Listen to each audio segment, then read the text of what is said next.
ลำดับต่อไปจะเป็นการแข่งขันวิ่ง31 ขา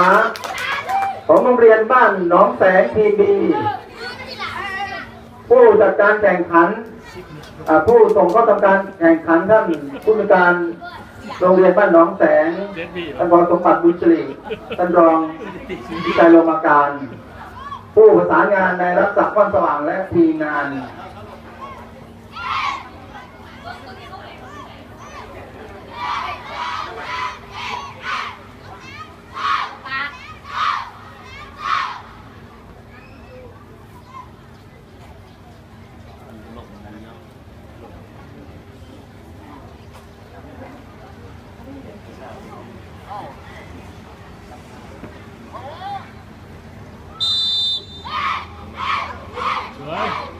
ไปตัวออกมาแล้วครับหนองแสงทีผ่านไป